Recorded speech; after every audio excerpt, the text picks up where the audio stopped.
Okay guys, I thought this would be a good time to go over about how to check a turbo over. It's your own turbo you can check, or if you're buying a used one. This is the one from my car. I'll be going back on in a day or two here. We're getting really close to finishing off this, building up this motor.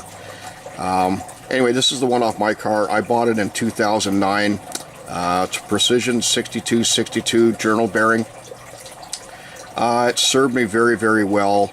If any of you guys, this is the CEA, the high flow one that first came out from Precision in 2009.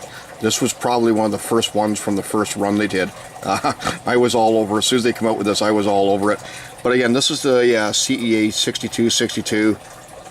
Now, you'll see the exhaust housing is off of it. The reason being is I use race gas, and it's made out of cast iron, and it was absolutely rotted to hell. A quick thank you to Dan Keller. He's a good friend of mine. He supplied me with a brand new exhaust housing, so we'll bolt it on over the weekend here, and we'll drop the turbo back on the engine and all this.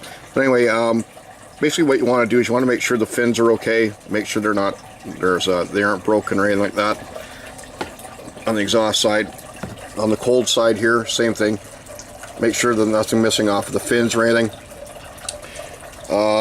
As far you can get, there's two bearings for these things. You can get a journal bearing, which is this one. And my bird's pretty mouthy tonight. Take it easy, buddy. And the other one's a double ball bearing version. This one is, like I said, the journal bearing version.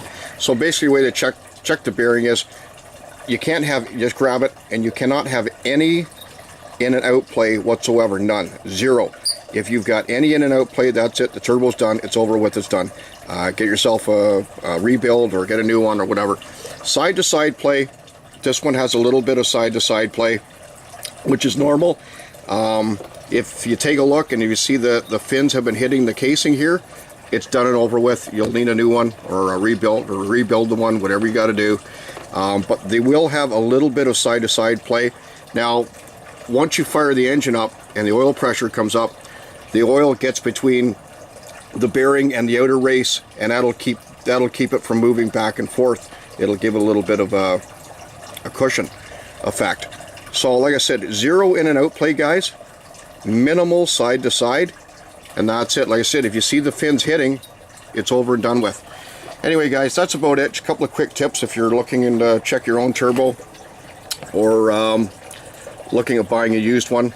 Just a couple of quick tips. Anyway, have a nice evening, guys. Take care.